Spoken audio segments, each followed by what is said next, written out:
Market खुद कुछ भी नहीं सीखा था। मैंने क्या किया, दूसरे दूसरे जो बताते थे ना उसमें इन्वेस्ट कर रहा था। उस टाइम ब्रोकर लोग कुछ कॉल देते थे, फिर न्यूज़ चैनल में कुछ शेयर्स के कॉल आते थे। मैं ऐसा बोलता हूँ कि 2008 से आज 2024 तक मैंने लॉस ही नहीं किया है। तो उसका मतलब क्या है, 45 के नीचे वाले अभी कहाँ इन्वेस्ट कर रहे हैं? शेयर मार्केट में इन्वेस्ट कर रहे हैं। वो शेयर मार्केट में आ रहे हैं। अभी जो बच्चे हैं मीन्स स्कूल को जाते हैं, वो अभी अगले 10 साल में वो भी कुछ तो जॉब करेंगे। हाँ, वो भी इन्वेस्टिंग स्टार्ट कर देंगे। वो एफडी में करेंगे क्या? नहीं। आपने समझो 1% भी रिटर्न कमाया दिन में तो 8 लाख के ऊपर 1% हो गया, लगभग 8,000 रुपये आपको मिल गए। 5 लाख। हाँ, मैं इतना बिग बुल नहीं हूँ, मुझे लगता है 2 लाख तक सेंसेक्स जाने में कुछ भी ये नहीं है। ऐसा है। तो आपको आपका स्टाइल समझ में आना चाहिए, आपको किसमें प्रॉफिट है, उसी हिसाब से आप काम करो। अगर समझो बॉलर जो रहता है वो सोचेगा कि नहीं बैट्समैन को ज़्यादा पैसा मिलता है तो मैं बॉलिंग छोड़ के बैटिंग करूँगा, तो क्या होगा? उसको जमेगा ही नहीं ना। ये अभी अपने इसमें यही हो रहा है। लोग क्या कर रहे हैं, उनको टेक्निकल मालूम नहीं है, उनको इक्विटी मालूम नहीं है, उनको फंडामेंटल एनालिसिस मालूम नहीं है और वो डायरेक्टली फ्यूचर ऑप्शन कर रहे हैं।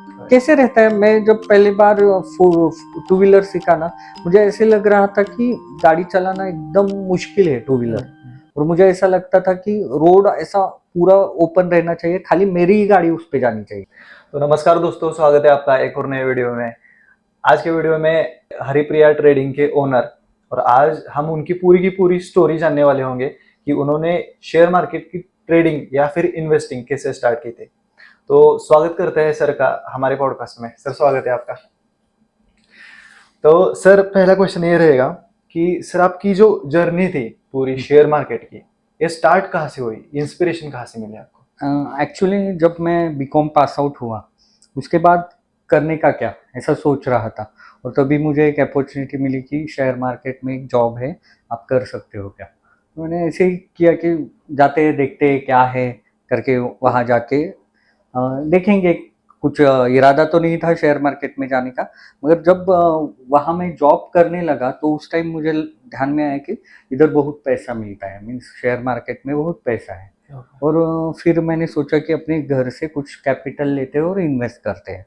और मैंने मेरे ख्याल से 2005 साल था, उस टाइम मैंने 1 लाख रुपए मेरे फैमिली से लिया। और उधर क्या उस टाइम क्या था, पूरा मिडिल क्लास फैमिली से था, उनको यही मालूम था कि जब पैसे हम इन्वेस्ट करते हैं तो 7 साल में डबल होते हैं, बैंक ही मालूम था। और मैंने क्या किया कि वो पैसा लेके शेयर मार्केट में इन्वेस्ट किया।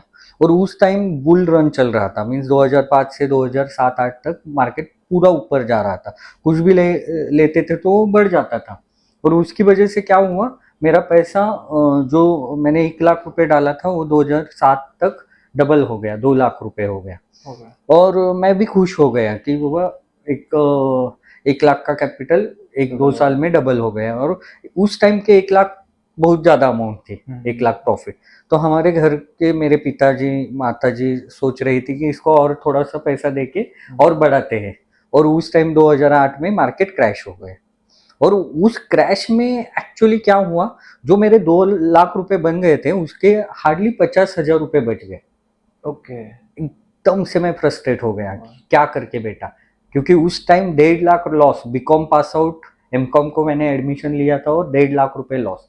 ये अमाउंट आज के इसमें 10 लाख के करीब हो रहेगा, इतना पैसा वो था। और जब गिर गया 1.5 लाख रुपए लॉस हो गया तो सोचा कि अभी आज से शेयर मार्केट बंद करते हैं, शेयर मार्केट बंद करते हैं, दूसरा कुछ तो काम करेंगे, शेयर मार्केट में नहीं जाएंगे। और उस टाइम में भी मैंने ऐसा कई लोग देखे कि उन्होंने उस गिरते हुए मार्केट में बहुत पैसा बनाया। गिरते हुए मार्केट में उन्होंने करोड़ों रुपए बनाए। और मैंने सोचने लगा कि ये वो बना सकते हैं और हम क्यों नहीं बना सकते। तब उस टाइम मेरे ध्यान में आया, मेरी गलतियां मेरे ध्यान में आई। और मेरी पहली गलती थी कि मैंने शेयर मार्केट खुद कुछ भी नहीं सीखा था।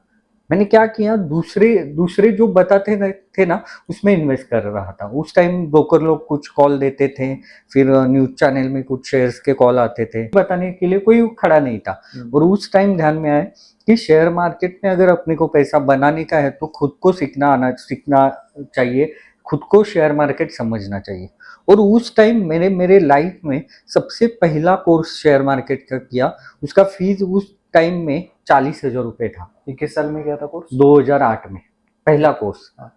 और 40,000 2 दिन की फीस थी, 2 दिन में मैंने 40,000 रुपये का फीस दिया, थोड़ा बहुत सीखा वहाँ से। फिर मैंने मेरे लाइफ में मेरे ख्याल से 2005 से लेके आज तक मेरे खुद के शेयर मार्केट के एजुकेशन के लिए मैंने 5 से 6 लाख रुपए इन्वेस्ट किया है। और उसके अगेंस्ट मुझे 100 टाइम्स उसने रिटर्न्स दिया है मार्केट में। मैं ऐसा बोलता हूँ कि 2008 से आज 2024 तक मैंने लॉस ही नहीं किया है। कई शेयर में लॉस में भी बेच देता हूँ, मगर ओवरऑल जब मैं साल का प्रॉफिट निकालता हूँ, एक साल में मैंने कितना पैसा बनाया, ये सबसे बढ़िया मायने रखता है। मीन्स मेरे अकाउंट में अगर 10 लाख रुपए हो तो अगले साल 15 लाख रुपए होने चाहिए, 8 लाख नहीं होनी चाहिए। और ऐसे मैं पैसे बनाते जा रहा हूँ, हर साल वो पैसा बढ़ रहा है। तो शेयर मार्केट में यही रहता है कि पैसा एक दिन का गिनना नहीं चाहिए, तो आपको गिनने का है ना पूरे साल में कितना पैसा मिला है ये गिनो। एक दिन में तो कभी कभी आपको 50,000 भी मिलेगा, 1 लाख रुपए भी मिलेगा। तो वो ऐसे सोच नहीं सकते कि एक दिन में 1 लाख, 200 ट्रेडिंग सेशन में 200 लाख, ऐसे नहीं हो सकता ना, 2 करोड़ नहीं हो सकता। तो ये पूरे साल में आपने कितना गेन किया है, तो ये गिनना चाहिए। लोग क्या करते हैं, एक दिन का प्रॉफिट दिखाते हैं और सब प्रॉब्लम हो जाता है।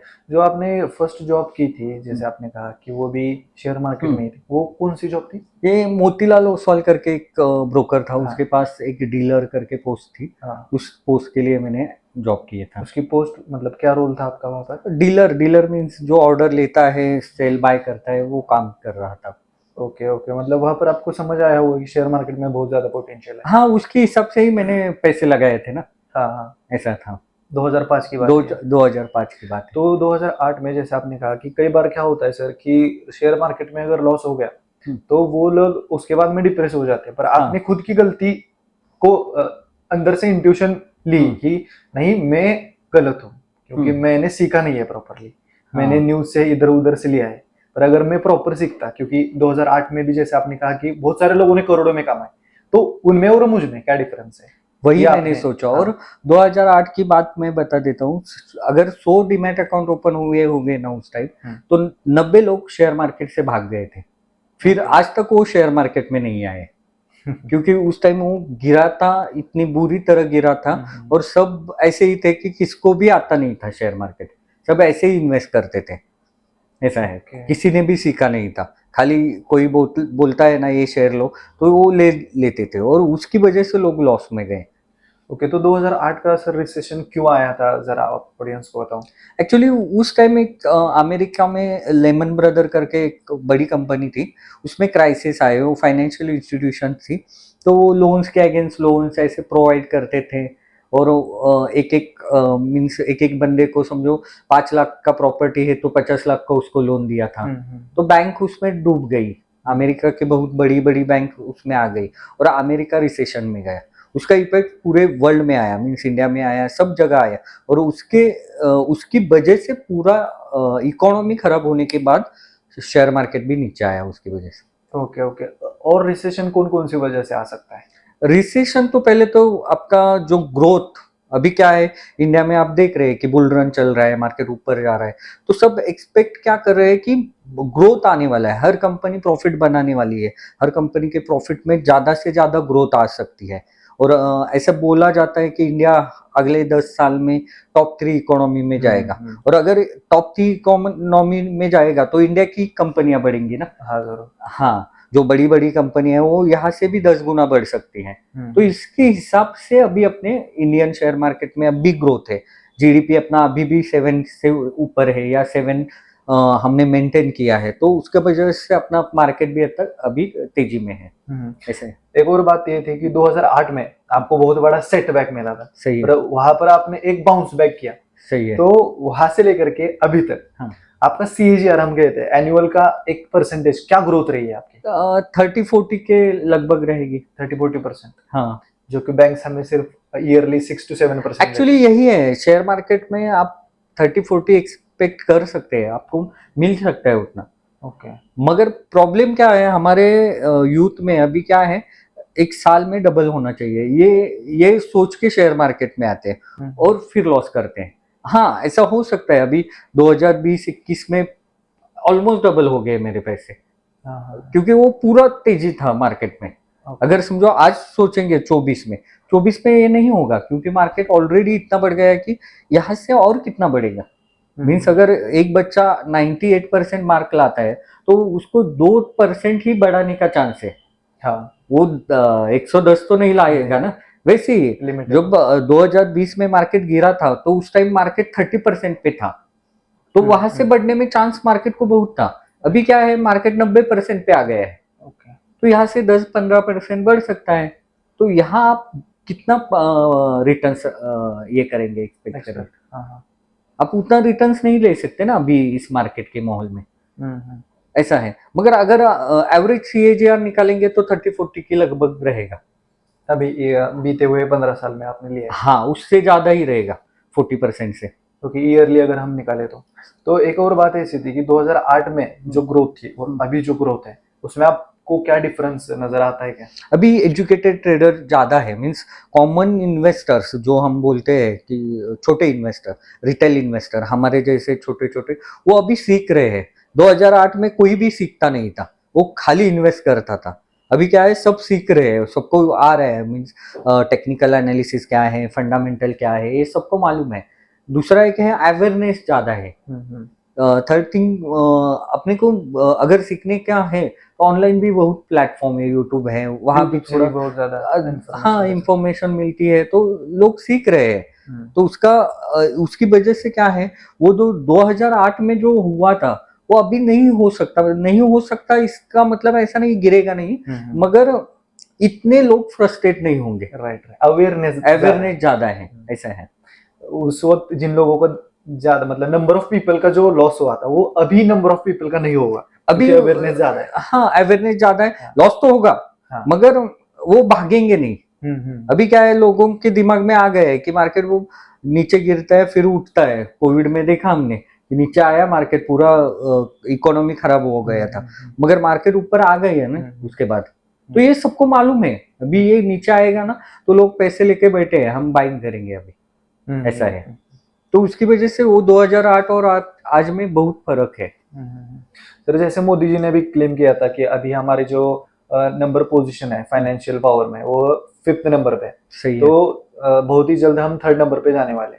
तो इंडिया में आपको कितनी ग्रोथ दिखती है, और 3rd नंबर से हम 2nd नंबर 1st नंबर पर भी जा सकते हैं, तो यहाँ से आगे 40-50 साल क्या ग्रोथ रह सकती है? एक्चुअली मोदी जी तो बोल रहे हैं, मगर पूरा वर्ल्ड बोल रहा है इंडिया के बारे में। कैसे रहता है, इकोनॉमी का ग्रोथ कब होता है, मीन्स एक ऐसा आंकड़ा है अपने यहाँ इंडिया में। अभी इंडिया में यूथ ज्यादा है, मीन्स जिस कंट्री में यूथ पॉपुलेशन ज्यादा रहता है वो कंट्री हमेशा बढ़ जाती है। यूथ पॉपुलेशन मीन्स 40 के नीचे वाले लोग, तो वो ज्यादा है, उसकी वजह से अपने आप इकोनॉमी बढ़ने वाली। ये तो पहला है, गवर्नमेंट स्थिर गवर्नमेंट है, पॉलिसीज अच्छी आ रही है, तो उसकी वजह से मार्केट ऊपर जाएगा ही जाएगा, मगर नीचे आके जाएगा, ऐसा है।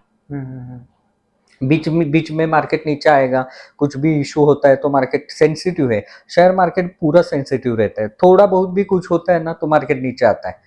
तो ये ऊपर नीचे करके वो ऑलमोस्ट अगले 10 साल में इंडिया का मार्केट बहुत ऊपर जा सकता है।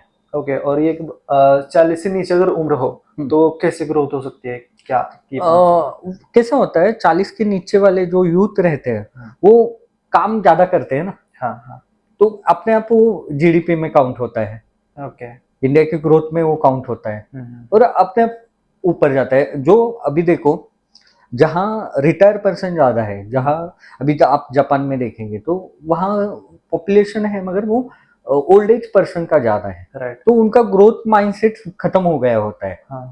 उनको खाली क्या है, सस्टेन रहने का है, ऐसा है। जो अभी तुम्हारे उम्र के हैं, मेरे उम्र के हैं, उनको ग्रोथ चाहिए, रोज के रोज कुछ तो बढ़ना चाहिए, तो उसकी वजह से इकोनॉमी बढ़ जाता है, ऐसा है। अभी चाइना में भी आपने देखा होगा कि उन्होंने पॉपुलेशन कंट्रोल किया है, पॉपुलेशन उनका कंट्रोल हो गया, तो उसकी वजह से उनका ग्रोथ कम हो रहा है, क्योंकि उनका यूथ का अभी आप पीछे जाएंगे 90 से लेके 2000 तक उनके कंट्री में यूथ ज्यादा थे उस टाइम, तो उनका इकोनॉमी उस टाइम सबसे बूस्ट ज्यादा हो गया ना।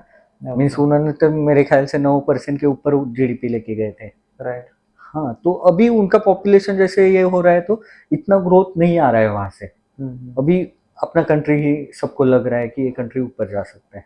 तो मतलब एक कंट्री ऊपर जाएगी, इसके मायने क्या होते हैं? अगर फॉर एग्जांपल अभी इंडिया है, इंडिया एक टाइम पर आ गया कि डेवलप नेशन बनेगा, तो और भी कुछ ऐसे नेशन होंगे कि जो मतलब ग्रोइंग होंगे, डेवलपिंग नेशंस, तो हम उनमें अगर इन्वेस्ट करें तो भी हमारा जो शेयर प्राइस है या फिर जो इन्वेस्टिंग है वो बढ़ेगी। कौन सी मीन्स कंट्री में आपको क्या बोलने का है? अगर फॉर एग्जांपल ये इंडिया अभी डेवलपिंग कंट्री है, ये एक समय पर डेवलप हो जाएगी, तो और सारी कंट्री है, फॉर एग्जांपल ईरान, इराक, ये डेवलपिंग कंट्री, तो अगर हमें ऐसी न्यूज है कि वो डेवलपिंग कंट्री है, अगर हम उनकी कंपनियों में अगर इन्वेस्ट करेंगे तो वहां भी ग्रोथ होगी क्या?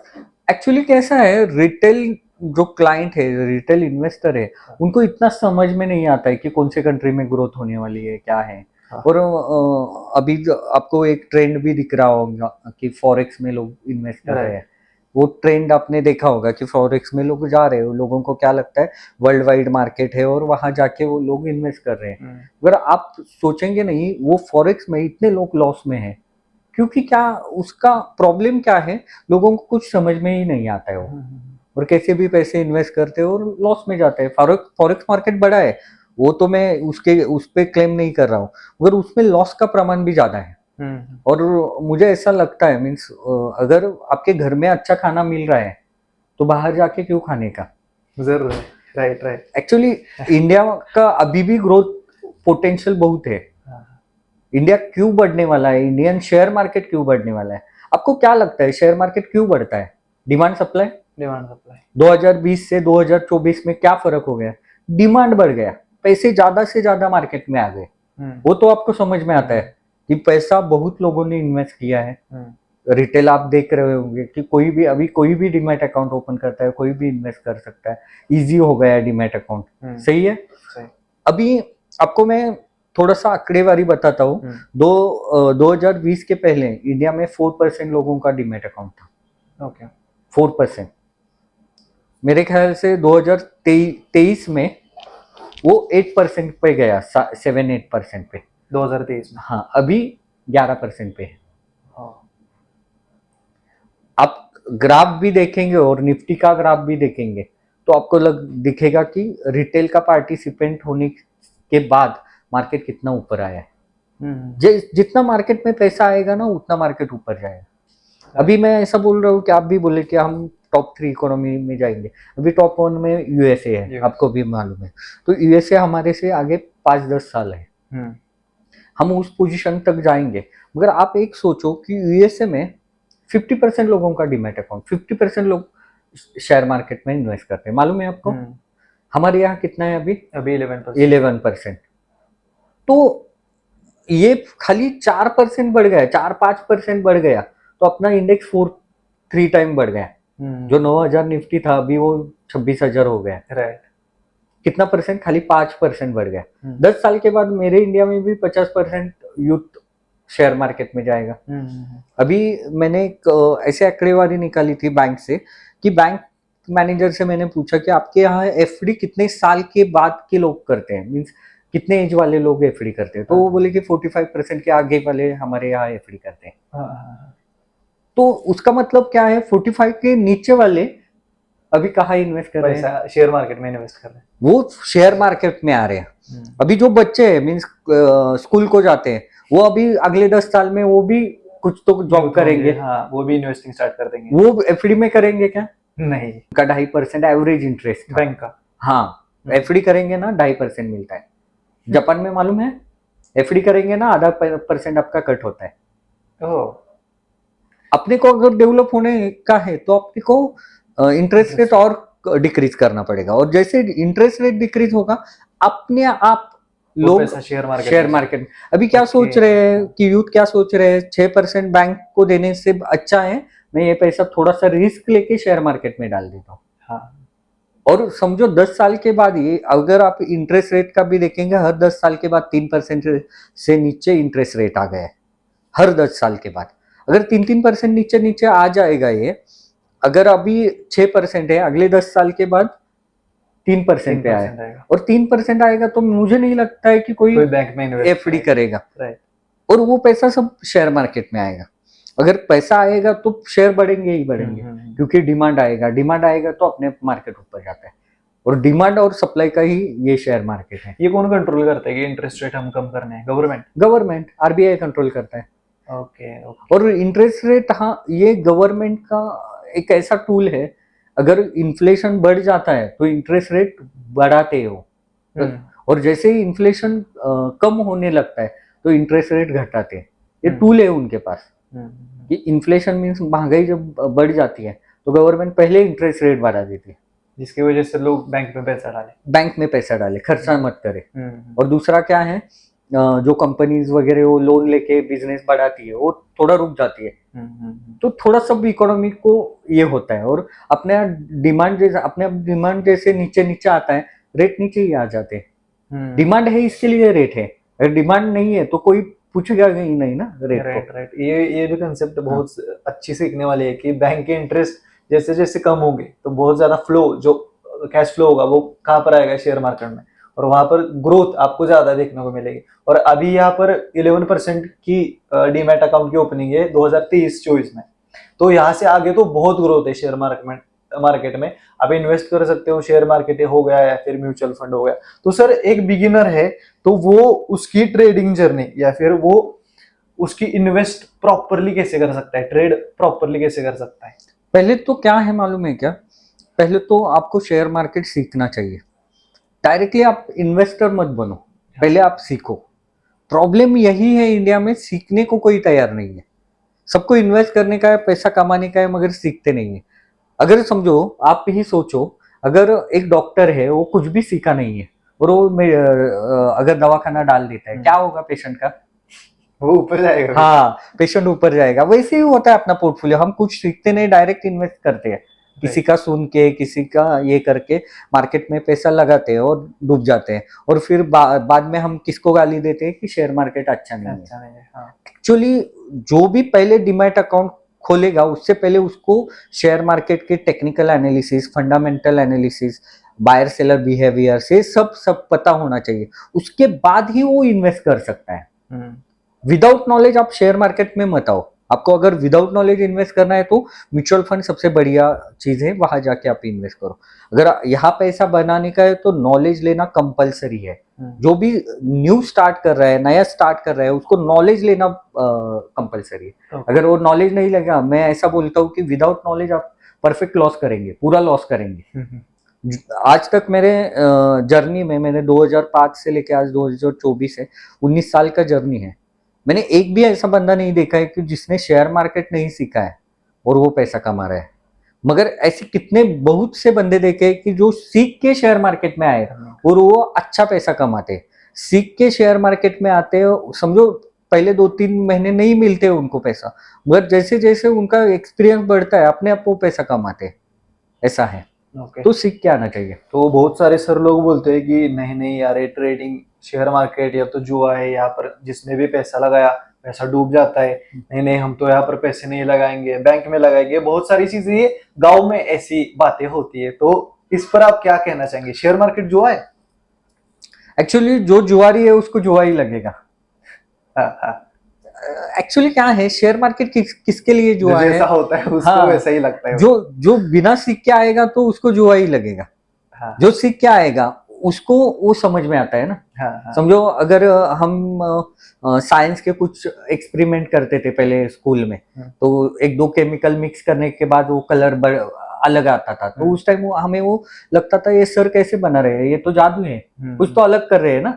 और जैसे जैसे पता चला कि ये डालने के बाद ये डालने के बाद ऐसे ही होता है, तो वो समझ में आया कि ये जादू नहीं है, ये साइंस है।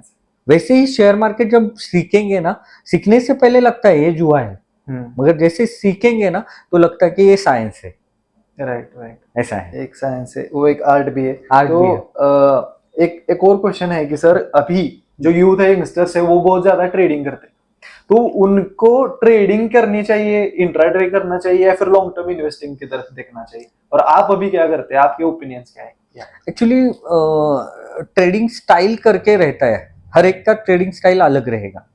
मीन्स कोई इंट्राडे करेगा, कोई शॉर्ट टर्म डिलीवरी में काम करेगा, कोई लॉन्ग टर्म में करेगा, कुछ कुछ लोगों को फ्यूचर ऑप्शन अच्छा लगेगा।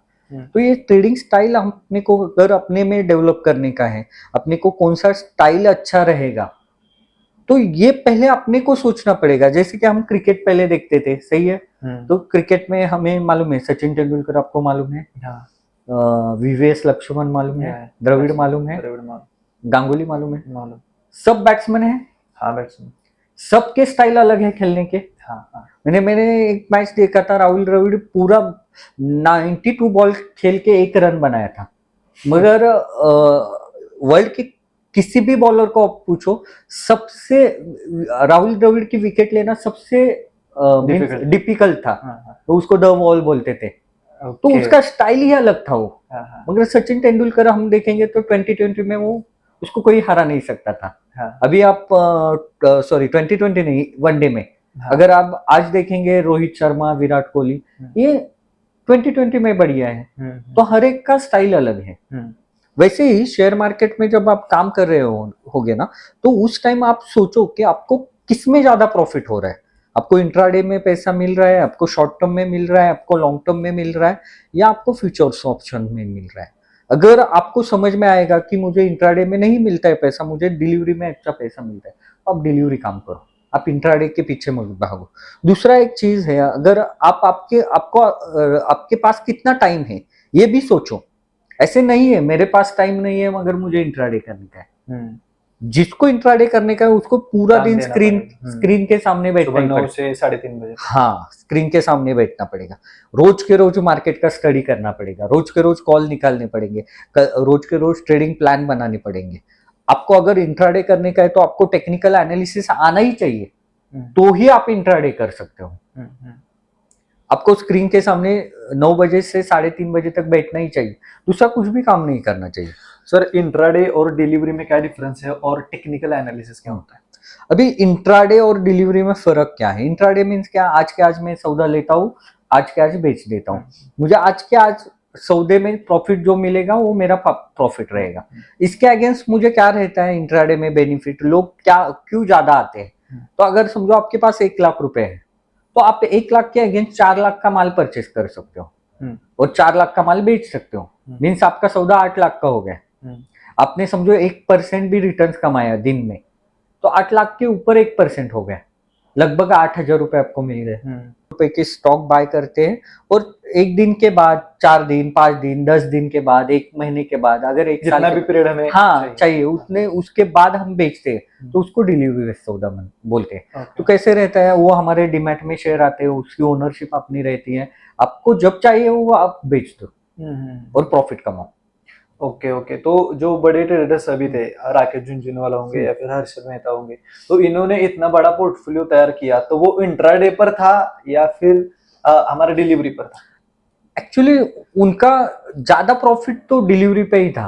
वो तो बोलते हैं इंट्राडे हमारा ब्रेड एंड बटर है, अगर हमें अच्छा प्रॉफिट जो मिलता है वो डिलीवरी से मिलता है हमें। आपको अगर आपने नाम लिया राकेश झुनझुनवाला का, आज देखो आप टाइटन में उनका अभी भी स्टेक है। तो एक 98 में ऐसा स्टोरी हुआ था, राकेश झुनझुनवाला को लगा कि ये शेयर, टाइटन का शेयर परचेस करने के लिए अच्छा है, मेरे ख्याल से 3-4 रुपए रहेगा, तो उसने ज्यादा शेयर बाय किए। तो रतन टाटा जी को पता चल गया कि अपनी कंपनी में कोई तो स्टेक बाय कर रहा है, कोई तो इन्वेस्टर है, वो पैसा इन्वेस्ट कर रहा है। तो कंपनी का ओनर कैसे रहता है, अगर समझो उसने 50% शेयर मार्केट से लिया, तो वो ओनर बन जाएगा ना। तो रतन टाटा जी ने उनको पूछा, मीन्स उनके जो इन्वेस्टर बैंकर्स थे उनको भेज दिया इनके पास कि आप क्यों बाय कर रहे हो। तो उसने सीधा बताया, मैं एक इन्वेस्टर हूं, मुझे इसमें वैल्यू अच्छा लगा, इसके लिए मैंने बाय किया। मेरा कुछ भी इरादा नहीं कि वो मैं कंपनी मेरे कब्जे में लूं या ये करूं। तो ऐसा है, तो उसने सबसे ज्यादा पैसा उसमें बनाया, टाइटन में बनाया, सेसागोवा में बनाया। तो आप देखेंगे उनके पोर्टफोलियो में ऐसे शेयर हैं, अभी भी है। राइट। तो उन्होंने इन्वेस्टिंग की पावर दिखाई वहां पर, कि उन्होंने अच्छा स्टडी भी किया होगा टाइटन के शेयर्स लेने के पहले, तो खुद रिटर्न आता अगर ये चीज नोटिस करते, तो मतलब आप सोच सकते हो कि डिलीवरी में भी कितनी पावर है। और लॉन्ग टर्म अगर आपको इन्वेस्ट करना है तो डिलीवरी से और इंट्राडे का अगर आप कंपेयर करो तो डिलीवरी में बेस्ट रहेगा आपके लिए। ऐसा नहीं कि सिर्फ डिलीवरी अच्छा है, पर डिलीवरी जैसे सर ने कहा कि ये ब्रेड एंड बटर है उनके लिए, तो ऐसा। तो सर अभी जैसे हम अभी यहाँ पर ओनली बात कर रहे हैं ऐसा नहीं, हम सर के प्रूफ्स भी आपको दिखाने वाले हैं। यहाँ पर मैं वीडियो के स्क्रीन पर आपको लगा दूंगा वीडियो और इमेजेस, जो कुछ भी है वो आप देख लेना।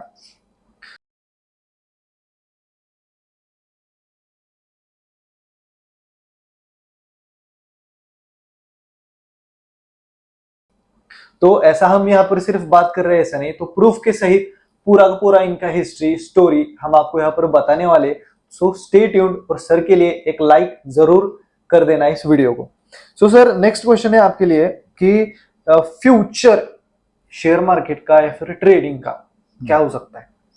आपको मैंने अभी बताया कि वो शेयर मार्केट पूरा चलता है डिमांड और सप्लाई के ऊपर। अभी एक सोचो, सीधे सिंपल सोचो, कोविड के पहले 4% था, सही है? 4% था, अपना मार्केट कितना था? 9,000 निफ्टी, 9,000 निफ्टी, सही है? अभी कितना बढ़ गया है? 5-6% बढ़ गया। ओके, 5-6% बढ़ गया। अपना मार्केट कितना बढ़ा? अभी 3 गुना बढ़ा। हाँ, 26,000 तक निफ्टी गया। हाँ, ठीक है। अभी हम क्या बोल रहे हैं कि 2000 अगले 10 साल में, 10 साल का हम सोच रहे हैं कि अगले 10 साल में हम टॉप 3 इकोनॉमी में रहेंगे, सही है? मीन्स अपना भी 50% लोग शेयर मार्केट में जाएंगे। अभी हम यूएसए का बात करते हैं तो यूएसए में 55% लोग 50% लोग शेयर मार्केट में इन्वेस्ट करते हो, और उनका शेयर मार्केट आपको मालूम है कितना बड़ा है मार्केट उनका। अभी उनके 50% उनका पॉपुलेशन है 35 करोड़, उसके against 50% mean 15-16 crore share market में इन्वेस्ट करते हैं, सही है? अभी हमारा पॉपुलेशन कितना है? 150-145 तक तो है, रहेगा। मैंने पिछले सेमिनार में पूछा था तो वो बोले थे 135 करके था, बढ़ गया होगा 10 करोड़ अभी। वो तो चाइना को क्रॉस किया है, नंबर 1 पे है। हाँ, तो एक महीने में उतना 10 करोड़ तो बढ़ता होगा, मीन्स हो गया होगा। अगर आप जो बोल रहे हैं वही रहेगा अगले 10 साल तक, बढ़ेगा ही नहीं, तो हमारे 50% लोग मीन्स 75 करोड़ लोग अगर समझो शेयर मार्केट में आते हैं तो डिमांड तो बढ़ने वाला है, और यहाँ से कितना मार्केट ऊपर जाएगा? एक इन्वेस्टर है वो बोल रहा था सेंसेक्स 5 लाख तक भी जा सकता है। 5 लाख? हाँ, मैं इतना बिग बुल नहीं हूँ, मुझे लगता है 1-2 लाख तक सेंसेक्स जाने में कुछ भी ये नहीं है, मगर वो नीचे आएगा ऊपर। ऐसे नहीं है कि अभी 80,000 है डायरेक्ट ऊपर जाएगा, ऐसा नहीं है, नीचे ऊपर आएगा, कुछ भी ये होता है। कैसे है, शेयर मार्केट एक सेंसिटिव है कि share market is like your lover, it's like women, and you need to follow her, appreciate her and accept her, and you can, share market can deceive you any time. So आपको उस market को follow करना है, accept करना है और appreciate करना है, तभी वो मार्केट आपको रिटर्न देने वाला है, ऐसा। तो वो अच्छी लगी बात मुझे। तो सर अभी ट्रेडिंग के डिफरेंट स्टाइल्स है, इंट्राडे है, डिलीवरी है, short term investing, long term investing, आप कौन सा स्टाइल ज्यादा प्रेफर करते हो और मेरा आप सजेस्ट क्या करोगे लोगों? मेरा ज्यादा शॉर्ट टर्म डिलीवरी में मेरा खुद का ज्यादा काम है। मैं ज्यादा, क्योंकि क्या रहता है इंट्राडे भी मैं तो सब जगह काम करता हूँ, मगर सबसे ज्यादा मैं काम करता हूँ शॉर्ट टर्म में, शॉर्ट टर्म डिलीवरी में। तो क्या रहता है, उसके लिए मुझे ज्यादा स्क्रीन के सामने बैठना नहीं पड़ता है, समझो मैं मेरा काम करके भी ये कर सकता हूँ। तो ये मेरा स्टाइल है और मैं उस स्टाइल में एक्सपर्ट हूँ। मैंने जैसे पिछली बार बोला आपको, स्टाइल इंपॉर्टेंट है। आप सोचो आपको कौन सा स्टाइल अच्छा लगता है और आप किसमें माहिर हो। यही बात अगर आप देखेंगे कि पहले कैसे, अभी लोग क्या करते हैं, आपको अगर इंट्राडे में 5,000 रुपए मिलता है ना रोज का, तो मैं भी इंट्राडे करने का ट्राई करता हूँ, मगर अगर समझो मेरा वही स्टाइल ही नहीं है तो मुझे पैसे मिलेंगे ही नहीं है। इंट्राडे कैसे क्विक एक्शन वाला काम है, जो ज्यादा सोचता है वो इंट्राडे नहीं कर सकता ना, वो सोचने तक मार्केट बंद हो जाएगा। ऐसा है। तो आपको आपका स्टाइल समझ में आना चाहिए, आपको किसमें प्रॉफिट है, उसी हिसाब से आप काम करो। अगर समझो बॉलर जो रहता है वो सोचेगा कि नहीं बैट्समैन को ज्यादा पैसा मिलता है तो मैं बॉलिंग छोड़ के बैटिंग करूंगा, तो क्या होगा, उसको जमे गए नहीं ना। मेरा बिहेवियर क्या है, आपका बिहेवियर भी इसमें बहुत मीन्स आपकी साइकोलॉजी भी बहुत मायने रखती है। अगर आप छोटा बहुत लॉस होता है और आप फ्रस्ट्रेट होते हो, पर इंट्राडे मत करो, आप फ्यूचर ऑप्शन में मत जाओ, आप लॉन्ग टर्म डिलीवरी में जाओ। ओके।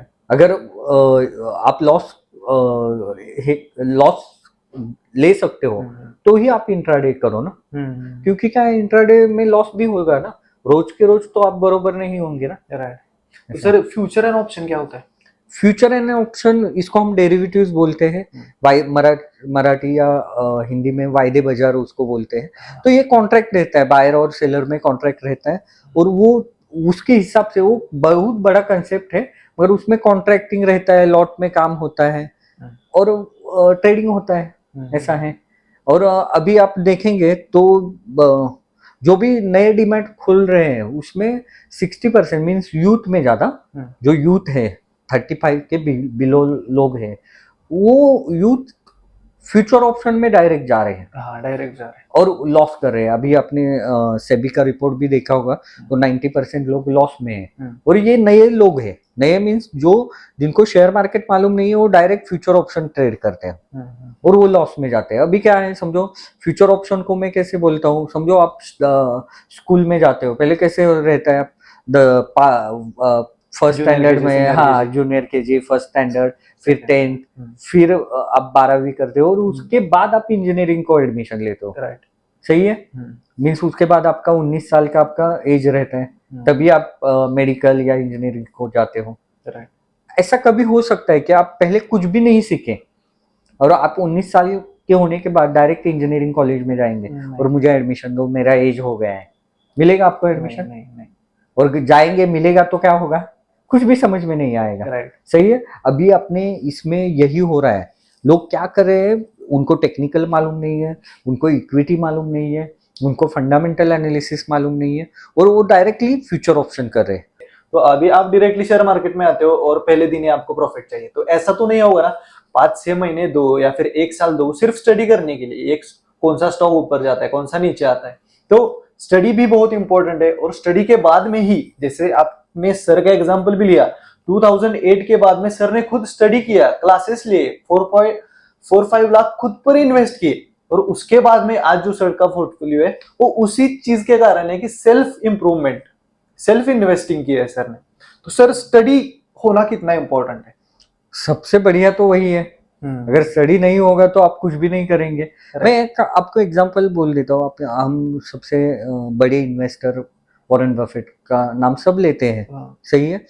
तो वॉरेन बफेट जी जो स्टडी करते थे, तो मैंने उनका बुक पढ़ा था, उसमें उन्होंने एक लिखा था कि जब मैं कोई भी फंक्शन में, शादी या कुछ भी फंक्शन में फैमिली के साथ जाता था, तो मेरे उस टाइम तो आपको ऑनलाइन कुछ भी अवेलेबल नहीं था, वो जब शेयर मार्केट में काम करते थे, तो वो क्या करते थे, गाड़ी के डिक्की में जो कंपनी के एनुअल रिपोर्ट है, तो वो एनुअल रिपोर्ट लेके जाते थे सब। वो बोलते थे सब आगे शादी एंजॉय कर रहे हैं और मैं पीछे बैठ के बुक पढ़ रहा हूँ। तो इतना उन्होंने स्टडी किया, इसलिए वो टॉप के इन्वेस्टर है ना, वर्ल्ड में सबसे ज्यादा पैसा बनाया उन्होंने शेयर मार्केट में। उनके इतनी कंपनी में इन्वेस्टमेंट है, और इतने कंपनी होने के बाद एक दिन भी वो कंपनी में नहीं जाते, तो और पैसा बनाते पूरा टाइम फ्रीडम। हाँ, राइट। तो अभी आपने कहा कि वो ईयरली रिपोर्ट होती है, एनुअल रिपोर्ट होती है कंपनीज की, तो वो स्टडी का पार्ट होती है? वो फंडामेंटल एनालिसिस में आता है। फंडामेंटल में आप कंपनी के बैलेंस शीट देखते हो, प्रॉफिट लॉस स्टेटमेंट। तो अभी सर स्टडी में दो चीजें, टेक्निकल और फंडामेंटल। सही है। तो ये दोनों चीजें डिटेल में एक्सप्लेन कीजिए। पहले तो मैं फंडामेंटल बता देता हूँ। जी। फंडामेंटल का मतलब कैसे होता है, एक सीधा हम एग्जांपल लेंगे कि बस स्टॉप पे 2 बस है। मैं आपको क्वेश्चन पूछता हूँ, आप मुझे पूछते हैं, मगर मैं अभी आपको पूछता हूँ। 2 बस है, आपको मुंबई जाने का है, ठीक है। 2 बस में एक नई है, एक थोड़ी सी पुरानी है। आप कौन से बस में बैठना पसंद करेंगे? नई बस में। क्यों? क्योंकि वो थोड़ी लग्जरियस होगी। हाँ, वो अच्छी है। समझ में आया? वो होता है फंडामेंटल एनालिसिस, दोनों में कंपेयर करने का। कि बाबा कौन सी कंपनी अच्छी है, कौन सी कंपनी अच्छी नहीं है। हम्म। ये हो गया फंडामेंटल एनालिसिस। अभी बस स्टॉप पे आप नए बस में जाके बैठ गए, पुरानी बस भी वही है, मगर क्या हो गया, नया बस का जो ड्राइवर था ना वो छुट्टी पे है, वो 1 महीना आने वाला नहीं है, हम्म। तो वो उसको ही चलानी आती है। हम्म। क्या होगा, आप 1 महीना रुकेंगे, नहीं, फिर कौन से बस से जाएंगे? वो पुरानी बस है। अगर वो पुरानी बस भी नहीं हिलेगी तो फिर क्या, ऑप्शन ही नहीं है। नहीं, तीसरी बस जो आएगी हाँ। और वो गेट के बाहर जाएगी, राइट। उस पे ही आप बैठेंगे तीसरी बस, हाँ। जो निकलने वाली है। हम्म। तो वो होता है टेक्निकल एनालिसिस, हम्म। कि कौन सा शेयर अभी बढ़ने वाला है, हम्म। वो हमें टेक्निकल एनालिसिस बताता है। हाँ। फंडामेंटल में हम कंपनी अच्छी है बुरी है वो सब सीख सकते हैं, हम्म। कंपनी का बेसिक सब समझ सकते हैं। हम्म। एक कंपनी ग्रोथ करेगी नहीं करेगी ये सब फंडामेंटल में समझ सकते हो। टेक्निकल एनालिसिस ये शास्त्र है कि उसमें हम प्राइस का स्टडी करते हैं, और मैं ऐसा बोलता हूँ कि कॉमन इन्वेस्टर के लिए प्राइस मायने रखता है। हम्म।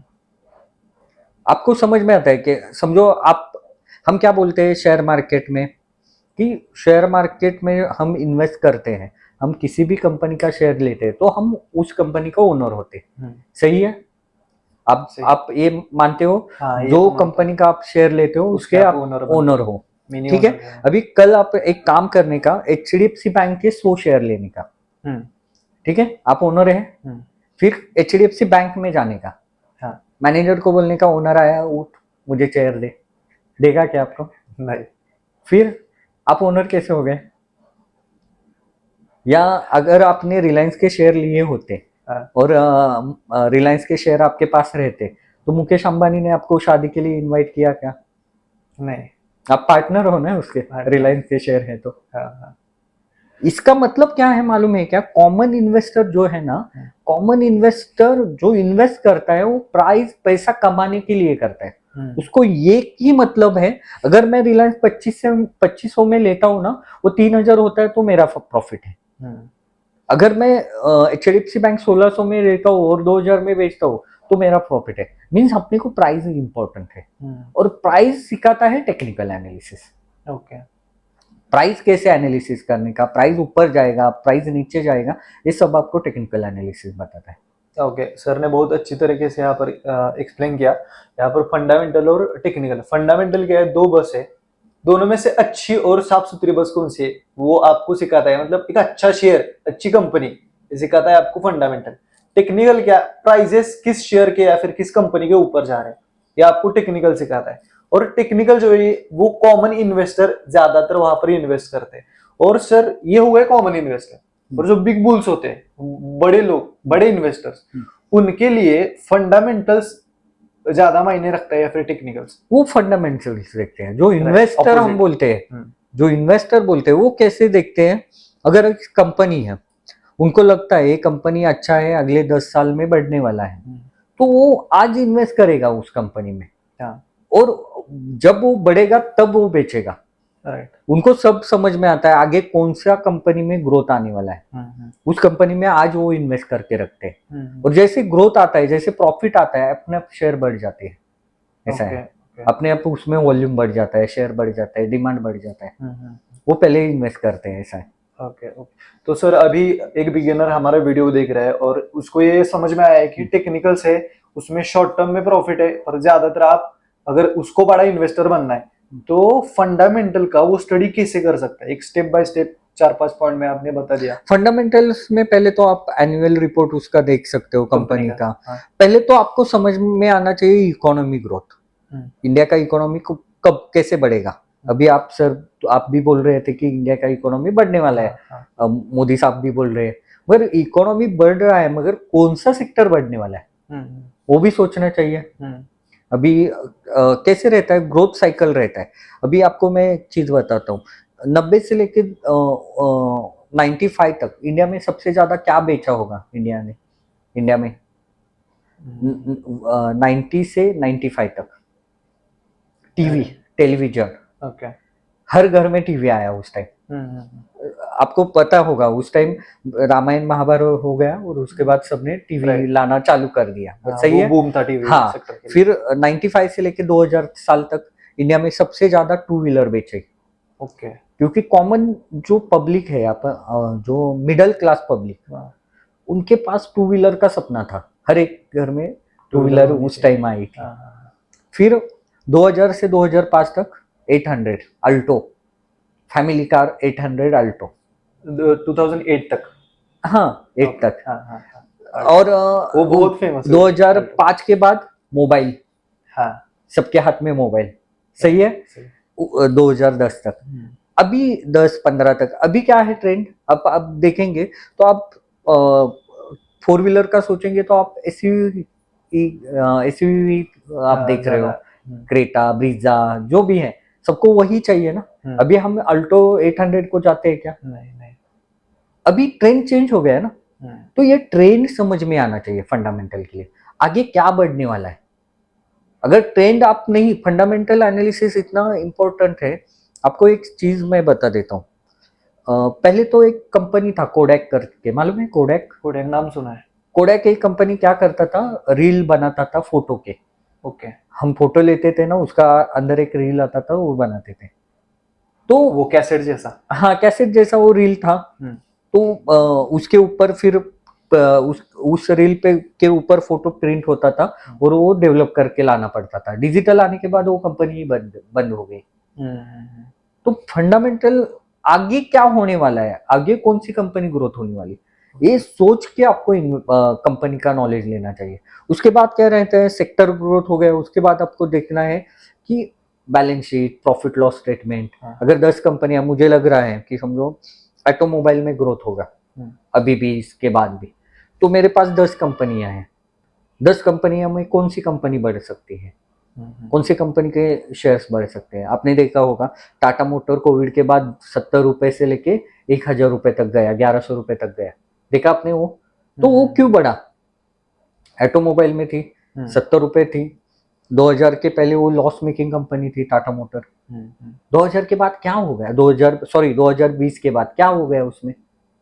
तो उनकी जो गाड़ियां आई, नेक्सॉन आई, टिगोर आई, फिर टेक्नोलॉजिकली एडवांस थी वो। हाँ, हैरियर आई, राइट। ये सब गाड़ियां मार्केट में चलने लगी।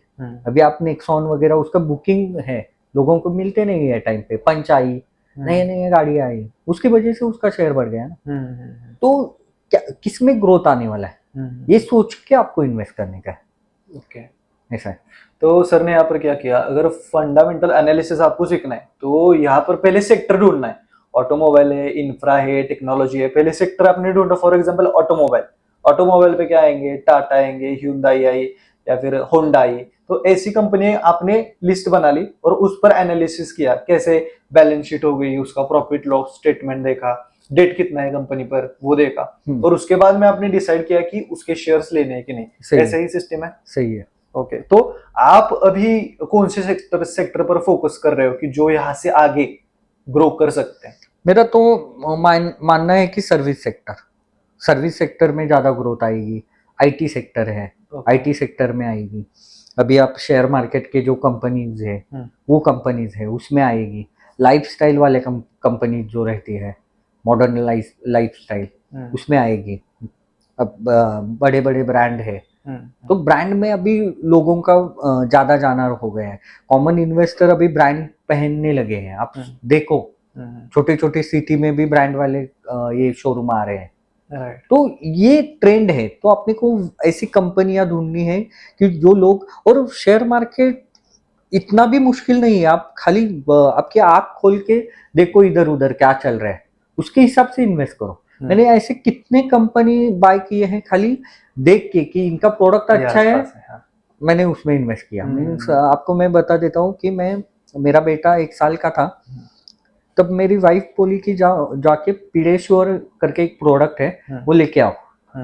मैं जाके डीमार्ट में वो प्रोडक्ट लेके आया। मेरे ख्याल से एक बॉक्स था, उसमें 100-200 ग्राम पाउडर थी और उसका प्राइस था 200-250 रुपए। सोचा 200-250 रुपए में ये बेच रहे हैं, क्या कंपनी है। पीछे देखा तो नाम लिखा था एबॉट। उस टाइम 2014 में उसका शेयर था कितना मालूम, 2700, 2000 रुपए से या 2700 रुपए। मैंने लिया, उसके बाद डबल होने के बाद मैंने बेच दिया। अभी शेयर का प्राइस चल रहा है 27,000। और ये तो कितना ये क्या profit है, होता है? ये कंपनी जो कंपनी प्रॉफिट बनाती है ना उसका शेयर बढ़ने वाला है। तो आप देखो जिसमें जिस कंपनी के प्रोडक्ट में प्रॉफिट है वो कंपनी आप बाय करो। ओके, वो अबाउट कंपनी थी, वो प्रोडक्ट क्या था जो डिटर्जेंट का? नहीं नहीं, वो डिटर्जेंट नहीं, पीडियाश्योर करके जो बेबी को खिलाते हैं ना, हाँ हाँ। वो सैरेलैक वगैरह वैसा वो प्रोडक्ट था। ओके ओके, तो 27,000 अभी है। हाँ, उनका एक ही प्रोडक्ट नहीं है, वो फार्मास्यूटिकल में कंपनी है। अलग अलग प्रोडक्ट में मैंने एक प्रोडक्ट पे वो शेयर लिया था। हाँ नेस्ले का शेयर मैगी पे लिया था। हाँ हाँ मैगी एक प्रोडक्ट अपने अपने को मालूम है, हाँ 2 हाँ हाँ। 10 मिनट 2 मिनट में बन जाती है। हाँ। राइट हाँ। तो उस एक प्रोडक्ट पे मैंने शेयर लिया था। तो आपको क्या करने का है, मार्केट सीखने के लिए कौन सा शेयर बढ़ने वाला है, ये सीखने के लिए आपको खाली आपके आंख खोल के देखना है कौन सी कंपनी अच्छी है, कौन सी मीन्स कंपनी का प्रॉफिट अच्छा है, प्रोडक्ट अच्छा है, उस कंपनी में इन्वेस्ट करो। मतलब हमारे यहाँ पर ज्यादातर कंजम्पशन कहाँ पर, किस प्रोडक्ट का हो रहा है, हाँ, और क्योंकि कंजम्पशन ही डिमांड है। हाँ, और उसमें ही वो और एक चीज देखना है कि ये कंपनी प्रॉफिट बना रही है या नहीं बना रही है। ओके प्रॉफिट कितना, प्रॉफिट मार्जिन कितना है उसमें। प्रॉफिट ओके मार्जिन बहुत बढ़िया है ये। ओके, मतलब अगर हायर प्राइसेस होंगे तो उनका मार्जिन भी ज्यादा बनेगा। हाँ, हायर रहेगा। ओके, ऐसा है। तो सर एक और एक क्वेश्चन रहेगा, मतलब आउट ऑफ क्यूरियोसिटी, कि अगर आपने वहाँ 2008 में अगर क्विट कर दिया होता, तो आपको लगता है कि जो ग्रोथ आज तक आपकी हुई है वो हो पाती? नहीं हो पाती, ग्रोथ ही डंके की नहीं हो चोट पाती। पर वो कह रहे हैं कि हाँ, नहीं हो नहीं हो पाती। पाती। एक्चुअली उस टाइम मैंने देखा कि जो शेयर मार्केट से भाग गए ना, वो आज भी शेयर मार्केट में नहीं है। और मैंने एक ही सीख, मेरी मेरी एक ही अच्छी बात थी उस टाइम। मैंने एक ही चीज सोची कि अगर समझो मेरा लॉस होता है तो किसी का प्रॉफिट भी होता होगा उस हाँ टाइम, हाँ जरूर। और वो प्रॉफिट बना रहा है तो उसने मेरे से अच्छा कुछ तो सीखा होगा। एग्जैक्टली। और मैंने वही ये किया कि कुछ तो मेरे में ही प्रॉब्लम है, मार्केट में कुछ प्रॉब्लम नहीं रहता है। शेयर मार्केट हमेशा बराबर ही रहता है, प्रॉब्लम रहता है आपके नॉलेज में। और उसी टाइम मैंने ये किया, तय किया कि ये सीख के ही मार्केट में उतरूंगा, और अच्छा प्रॉफिट उसके बाद बनाया। हाँ जरूर जरूर। तो एक और सर, एक बहुत मतलब बिवेयर लोगों को होना चाहिए अवेयरनेस, कि आजकल बहुत ज्यादा शेयर मार्केट में फ्रॉड्स हो रहे हैं। शेयर मार्केट में मन ज्यादा की कोचिंग बिजनेस है। कुछ लोग कहेंगे कि हम सिग्नल देंगे आपको, ये सब्सक्रिप्शन लो, नहीं तो हमारा कोर्स लो, हम आपको प्रॉपर। कोचिंग बिजनेस में नहीं है फ्रॉड। फ्रॉड है ये, आप जो बोल रहे हैं सिग्नल लो, बाय सेल करके देंगे आपको, हम अल्गो सॉफ्टवेयर देंगे कि वो आपको पैसा ही बना के देंगे, तो ये फ्रॉड है। और दूसरा एक है, एक में फ्रॉड और एक है कि हम आपको हर महीने 5% बना के देंगे। तो ऐसे जो भी बंदे आपके पास आएंगे ना 5% बना के देंगे, वो आपको मैं एक लिख के दे सकता हूँ कि वो 1 साल 5 महीने 6 महीने में भाग के ही जाएंगे। शेयर मार्केट में अगर कोई भी आपको गारंटी देता है ना, तो समझने का ये फ्रॉड ही है, क्योंकि गारंटी कुछ भी नहीं रहता है शेयर मार्केट में। गारंटी कौन दे सकता है? जो सेंसिटिव है, मार्केट सेंसिटिव है, एक न्यूज पे ऊपर जा सकता है, एक न्यूज पे नीचे आ सकता है, और उस पे आप कैसे गारंटी दे सकते हो? दे सकते हैं क्या गारंटी? सेंसिटिव है। खाली थोड़ा बहुत भी न्यूज खराब आता है ना, मार्केट गिर जाता है। थोड़ा बहुत भी न्यूज अच्छा आता है तो मार्केट ऊपर जाता है। अगर समझो मोदी साहब कल बोलेंगे कि सबको 15 लाख रुपए हम देंगे, तो शेयर मार्केट ऊपर ही जाएगा। सबके अकाउंट में 15 लाख तो आएंगे, वो इन्वेस्ट ही होंगे, डिमांड बढ़ेगा, अपने ऊपर जाएगा। तो एक खाली एक न्यूज मार्केट को ऊपर लेके जा सकते हैं। और समझो कुछ भी ये होता है, मीन्स अभी समझो हम ऐसे, कभी कभी मुंबई में बॉम्ब ब्लास्ट होते हैं, बॉम्ब ब्लास्ट होता है तो शेयर मार्केट गिरता है। बॉम्ब कहाँ ब्लास्ट होता है? रेलवे में।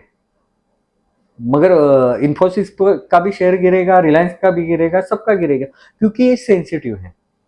जब मार्केट इतना सेंसिटिव है, एक खराब न्यूज भी लेके मार्केट गिर सकता है। तो इस पे गारंटी नहीं आएगा। जो भी आपको गारंटी देगा फ्रॉड ही है समझने का, वहां आप इन्वेस्ट मत करो।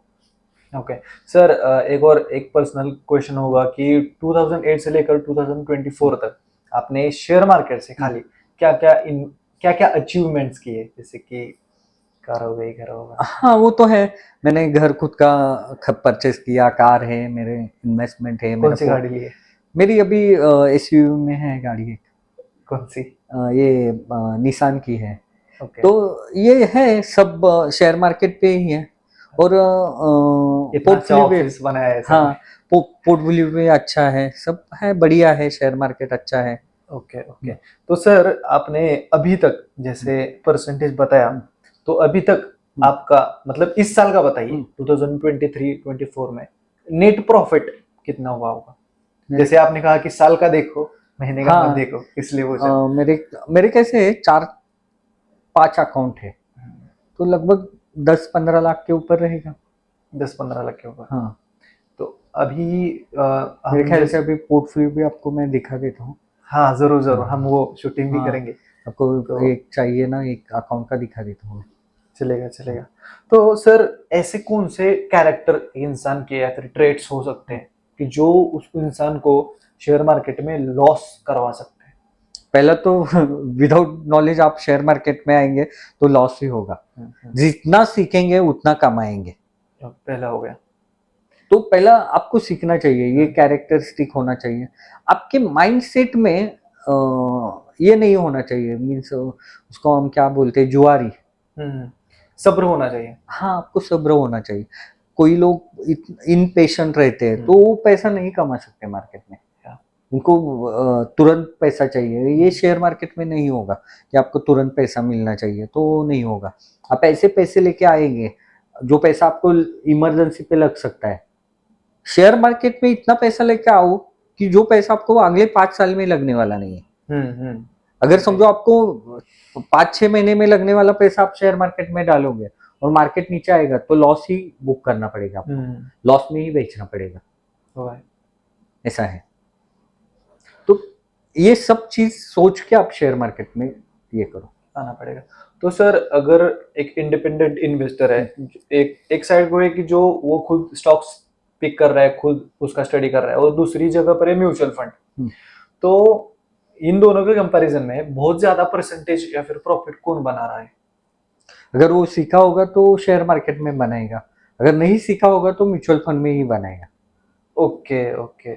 मतलब अगर सीखा होगा होगा तो हाँ, म्यूचुअल फंड से भी ज्यादा वो रिटर्न ले सकता है। हाँ, म्यूचुअल फंड क्या क्या होता है, वो एक बास्केट बनाते हैं, वो परचेज करते हैं, ज्यादा वो सेल बाय नहीं करते म्यूचुअल फंड। हम्म, म्यूचुअल फंड इन्वेस्टमेंट उनका एक स्टाइल रहता है, उसके ऊपर ही काम करते हैं। समझो आप लार्ज कैप में इन्वेस्ट करते हो तो वो फंड का एक ही सोच है कि हम टॉप 100 शेयर्स में ही परचेस करेंगे, हम्म, उसके आगे हम शेयर्स लेंगे ही नहीं। मगर हम्म, जो इंडिविजुअल इन्वेस्टर है वो कोई भी शेयर ले सकता है ना, तो हुआ है। उसका रिटर्न थोड़ा सा ज्यादा बन सकता है म्यूचुअल फंड से। ऐसा है, मगर वो सीखा हुआ होना चाहिए।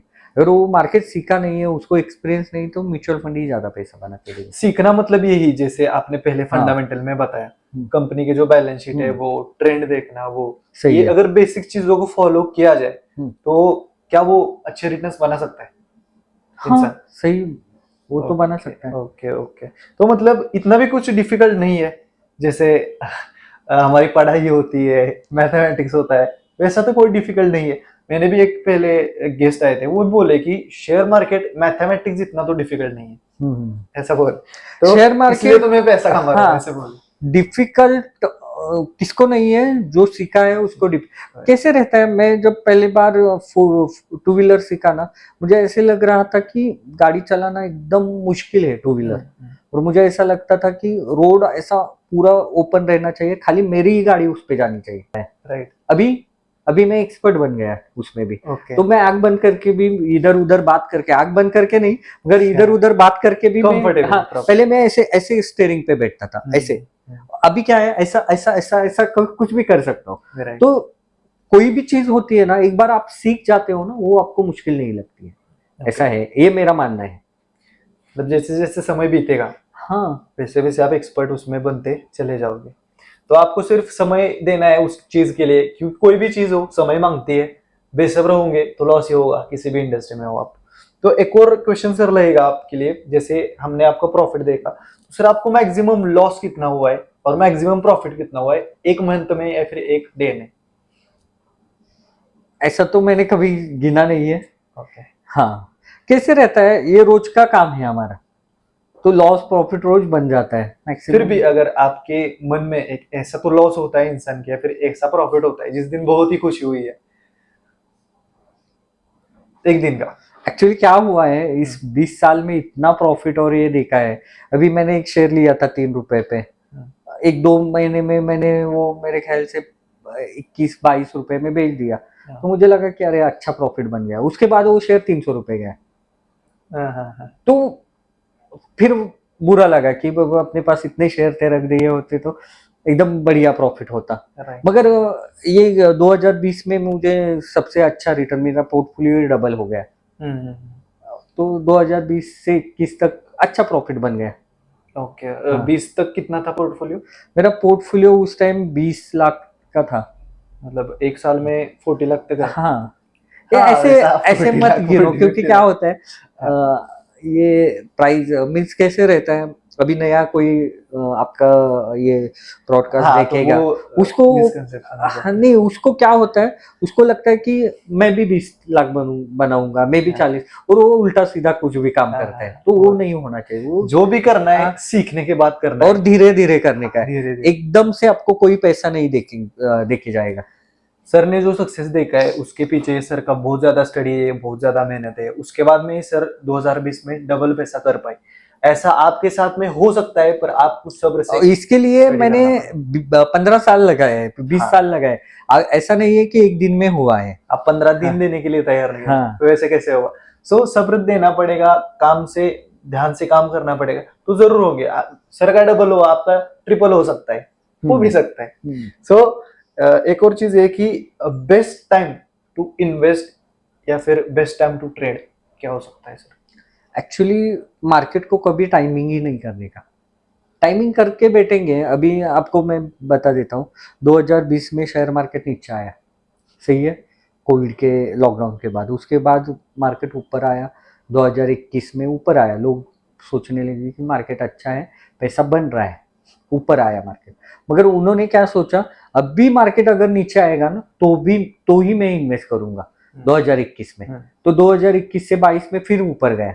फिर लोगों ने क्या सोचा, 21 में जितना था वहां आएगा ना तो मैं इन्वेस्ट करूंगा। उसके बाद ऊपर ही गया। मीन्स निफ्टी जब 9,000 था तो इन्वेस्ट नहीं किया, मगर निफ्टी जब 12-13 हजार हो गया तो क्या सोचने लगे, अगर 9,000 में फिर से आएगा ना तो मैं इन्वेस्ट करूंगा। फिर निफ्टी गया 18,000, फिर सोचने लगे कि 15,000 निफ्टी आएगा ना तो मैं इन्वेस्ट करूंगा। फिर निफ्टी गया 22,000, फिर सोचने लगे 18,000 आएगा तो भी इन्वेस्ट करता हूँ। तो ये टाइमिंग करना ये नहीं है, जब जागो तब सवेरा। आज आपको लग रहा है ना, आज इन्वेस्ट करना चालू करो। बेस्ट टाइम कुछ नहीं रहता है। ओके। तो आप इन्वेस्ट करना चालू करो। आपको अभी मार्केट गिर रहा है, अभी हम ब्रॉडकास्ट जब ले रहे हैं तो मार्केट नीचे नीचे आ रहा है ना, अभी टाइम मिलेगा आपको, अच्छे अच्छे शेयर्स नीचे मिलेंगे, बाय करो। तो जैसे आपने सर कहा कि शॉर्ट टर्म आप डिलीवरी करते हो, तो उसमें आपका टाइम कितना रहता है, 1-2 महीना कितना? शॉर्ट टर्म में 1 महीना, 15 दिन, 2 महीने, कभी कभी 2 महीने में होता है, कभी कभी 4 दिन में भी सौदा हो जाता है। ओके ओके, मतलब 1 महीना एवरेज हम एवरेज पकड़ सकते हैं। 1 महीना। तो आपने जैसे कहा कि अभी स्टॉक बढ़ सकते हैं, आईटी सेक्टर और शेयर कंपनी मतलब मोतीलाल ओसवाल, ग्रो, हाँ, ऐसे बोल रहे हैं? CDSL है, BS बॉम्बे स्टॉक एक्सचेंज है। ओके, उसके भी शेयर है हाँ, बीएसई के? तो आप उसमें इन्वेस्ट कर सकते हो।